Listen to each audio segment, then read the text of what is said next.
After seeing that Sea of Stars, the upcoming JRPG from Sabotage Studios of the Messenger fame, was coming out on PlayStation Plus as a day one release on August the 29th, I decided to take a dive into the demo to see what all the fuss was about. Taking massive inspiration from classic titles like Chrono Trigger and Golden Sun, franchises that both make me very excited, Sea of Stars has the potential to sweep up the competition for me and other JRPG fans in a big way. So, let's dive in.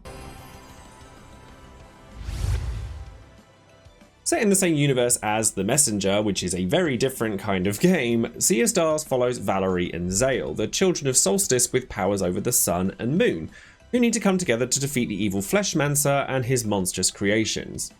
Hold on a second. Fleshmancer? That's a heck of a name for a character in such a colourful game. Sea of Stars promises an immersive take on the genre with no random encounters, transitions between field and battle, and a rather bold claim in also claiming not to have any grinding whatsoever. Now, having explored last year's Chained Echoes, which similarly drew on classic RPGs and which turned out to be one of my breakout hits of 2022, I found myself yearning for that feeling again and want to explore a wider range of JRPGs with all of you, and Sea of Stars is a great place to start.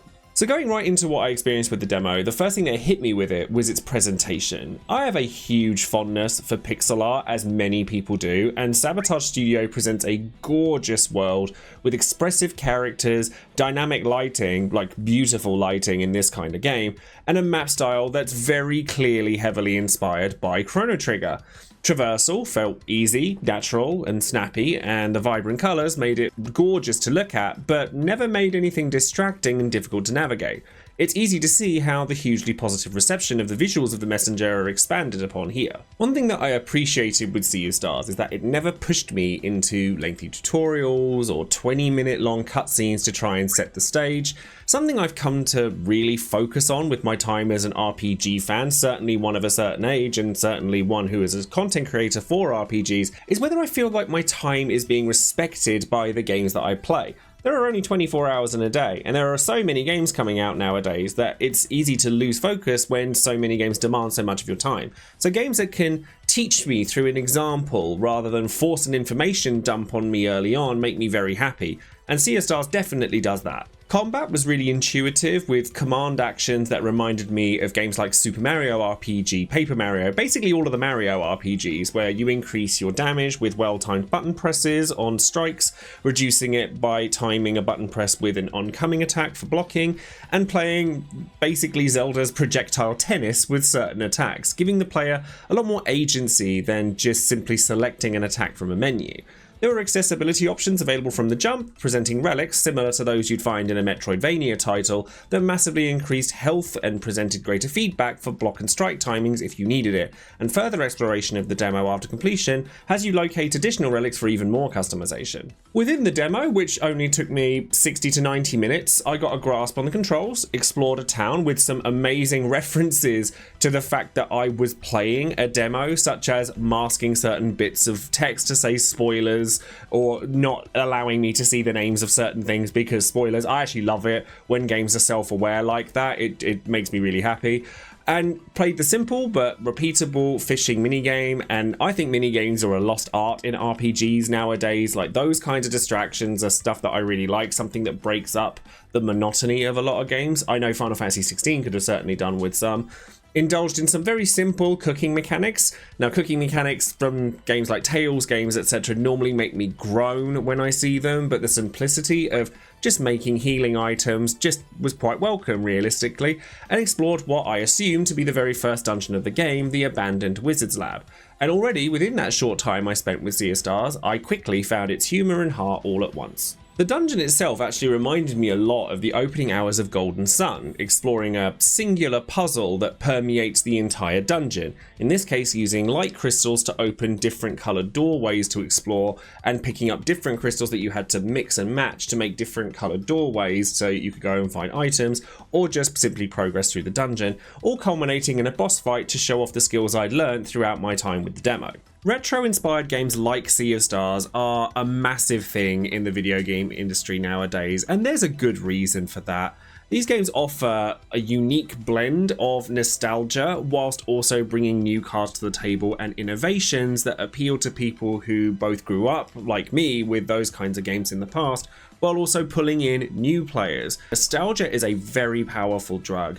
But a lot of people, myself included, it's a reminder of what we grew up with as kids, and RPGs in particular have changed so vastly that people don't even necessarily know how to classify a JRPG anymore. And if you're gonna take inspiration from a particular JRPG of classic times, Chrono Trigger is a heck of a game to try and replicate. That game is considered a masterpiece to this day by a massive swath of gamers, so to try and replicate that feeling and to do so in a way that looks like it might work, even bringing in mechanics like combo attacks between various party members, it makes me excited to see how many different party members there are going to be, how many different combo attacks there are going to be, what kinds of things are they going to bring along from Chrono Trigger, but also how are they going to separate themselves from a game that's well over 25 years old. Somewhat shockingly, combat was actually pretty tough this early on in the game. Now, I never outright lost or